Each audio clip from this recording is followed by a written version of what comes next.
A+ vision news നിങ്ങൾക്കായി സമർപ്പിക്കുന്നത് Super Absorbent Poppy's Diaper. Sky Wave Water and Amusement Park, Kakkadampoyil, Valamthode, Malappuram. അപ്പോൾ നിങ്ങളുടെ ലക്ഷ്യം ഫുൾ A+ ആണോ എങ്കിൽ ഞങ്ങളുണ്ട് കൂടെ. Rockwell Mountain Retreat, Kakkadampoyil, Nayadampoyil. Sri Vivekananda പഠന കേന്ദ്രം, പാലേമാട്, എടക്കര. കോഴിക്കോട് കക്കാടംപൊയിലുള്ള ഏഡൻ ഗാർഡൻ. കുറുനരിയുടെ ഇറച്ചിയുമായി കാപ്പ കേസിലെ പ്രതി വനം വകുപ്പിന്റെ പിടിയിലായി. ഇയാളുടെ വീട്ടിൽ നിന്ന് വേവിച്ച നിലയിൽ പന്നിയിറച്ചിയും കണ്ടെത്തി. തിരുവാലി പഴയ പഞ്ചായത്ത് പടിയിലെ കൊടിയംകുന്നേൽ വീട്ടിൽ ബിനോയ് ജോസഫിനെയാണ് Nilambur south DFO Dhaniklal, Kalikavu range officer Rajeev എന്നിവരുടെ നേതൃത്വത്തിൽ അറസ്റ്റ് ചെയ്തത്.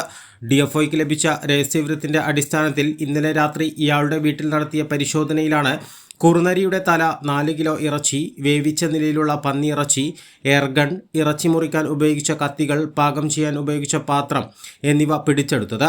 ഇയാൾ മുൻ കാപ്പ കേസ് പ്രതി കൂടിയാണ്. എടവണ്ണ, മഞ്ചേരി, നിലമ്പൂർ സ്റ്റേഷനുകളിലും മഞ്ചേരി, നിലമ്പൂർ എക്സൈസ് റേഞ്ചുകളിലുമായി നിരവധി കേസുകളിൽ പ്രതിയാണ് ഇയാളെന്ന് വനം വകുപ്പ് ഉദ്യോഗസ്ഥർ അറിയിച്ചു.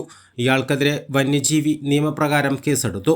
സമീപത്തെ വയലിൽ നിന്നുമാണ് കുറുനരിയുടെ ഇറച്ചി കിട്ടിയതെന്നാണ് ഇയാളുടെ മൊഴി. ഇത് വനം വകുപ്പ് വിശ്വാസത്തിലെടുത്തിട്ടില്ല.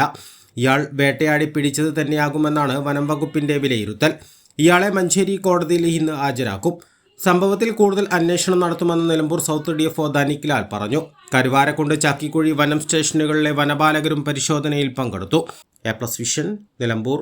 ഉയരങ്ങളിൽ രാപ്പാർക്കാം, കണ്ണുകളിൽ കുളിർമിയേകും കാഴ്ചകളുടെ ആനന്ദവിസ്മയമൊരുക്കി റോക്ക്വെൽ മൗണ്ടൻ റിട്രീറ്റ്. സമുദ്രനിരപ്പിൽ നിന്ന് 3000 അടി ഉയരത്തിൽ ഊട്ടിയും കൊടൈക്കനാലും നൽകുന്ന കുളിർമയും സൗന്ദര്യവും കക്കാടംപൊയിൽ റോക്ക്വെൽ നിങ്ങൾക്ക് സമ്മാനിക്കും. കലാത്മകമായി സജ്ജീകരിച്ച 8 ഹട്ടുകളും പ്രത്യേകം സജ്ജമാക്കിയ swimming pool, children's play area, restaurant സൗകര്യം എല്ലാം കൊണ്ടും നിങ്ങളുടെ ഫാമിലിക്കൊപ്പം ആനന്ദവേളകൾ ആഘോഷമാക്കാം. Rockwell Mountain Retreat, Kakkadampoyil, Nayadampoyil.